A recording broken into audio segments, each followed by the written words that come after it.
វាសនាកូនខ្ញុំមុននឹងមកទទួលសេវានៅមជ្ឈមណ្ឌលសុខភាពផ្លូវចិត្តកុមារការ៉េតាសនេះគឺគាត់ដំបូងមានបញ្ហាអត់ចេះនិយាយ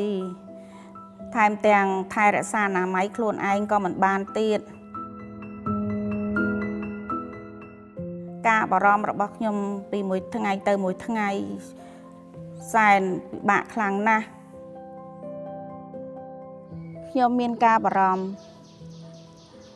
ដោយមូលហេតុក្តីបារម្ភនេះហើយធ្វើឲ្យខ្ញុំមានទំនាក់ទំនងនឹងអង្គការ NCDP មួយទៀតបានណែនាំឲ្យកូនខ្ញុំមកព្យាបាលនៅមន្ទីរពេទ្យដែលខ្ញុំទៅតែស្គាល់នេះចានៅពេលនោះខ្ញុំមកជួបលោកគ្រូអ្នកគ្រូគាត់បានជម្រាបថាកូនខ្ញុំនឹងមានសតិបញ្ញាខ្សោយហើយចាខ្ញុំសែនរន្ធត់ជាខ្លាំងដែលបានឮដំណឹងបែបនេះ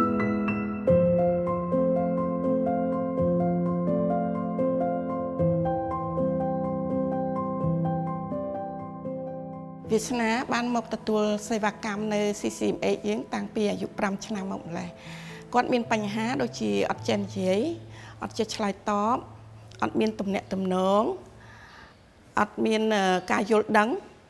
ចង់ទៅបន្ទប់ទឹកអត់ចេះប្រាប់ដូចនេះវាសនាត្រូវការជួយជាពិសេសពីអ្នកជំនាញ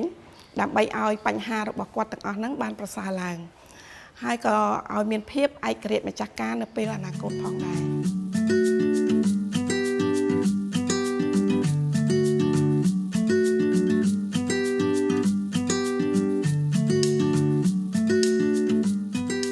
តាមរយៈ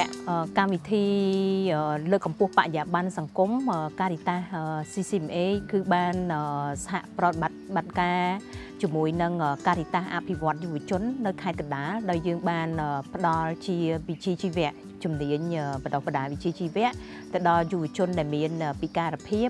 បញ្ហាតាក់ទងនឹងប្រព័ន្ធប្រសាទហើយនិងបញ្ហាផ្លូវចិត្តដែលចាប់ពីអាយុ15ឆ្នាំដែលពួកគាត់បានម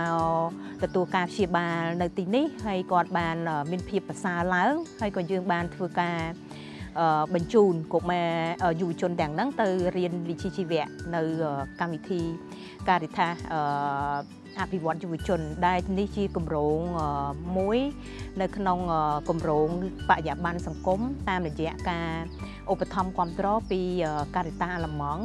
រដ្ឋាភិបាលអាល្លឺម៉ង់ BMZ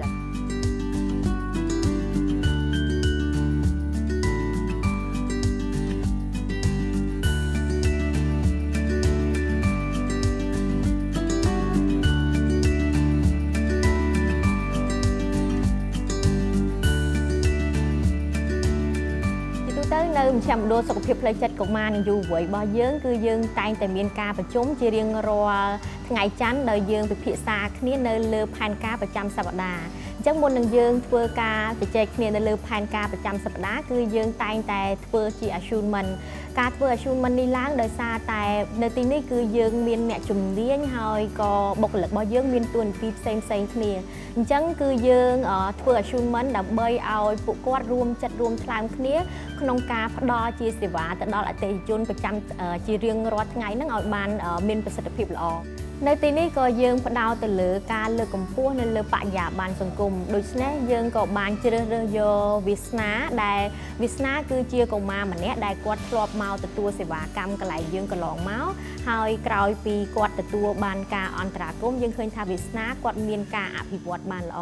ដូច្នេះហើយយើងក៏បានជ្រើសរើសយកគាត់ដើម្បីឲ្យគាត់ធ្វើការនៅកន្លែងយើងដែលមានតួនាទីជាអ្នកជំនួយការអ្នកចុះឈ្មោះអតិថិជន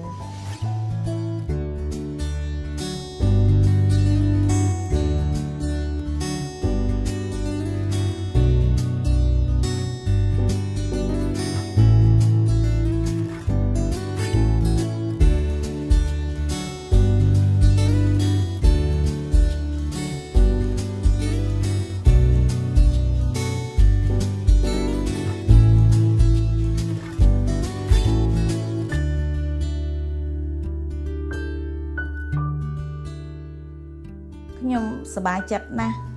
ដែលកូនខ្ញុំវាសនាមានការអភិវឌ្ឍហើយក្នុងនាមខ្ញុំជាម្ដាយម្នាក់សូមអរគុណដល់ការីតាស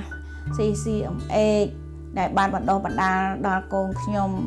និងផ្ដល់ឱកាសឲ្យកូនខ្ញុំមានការងារធ្វើនៅទីនេះ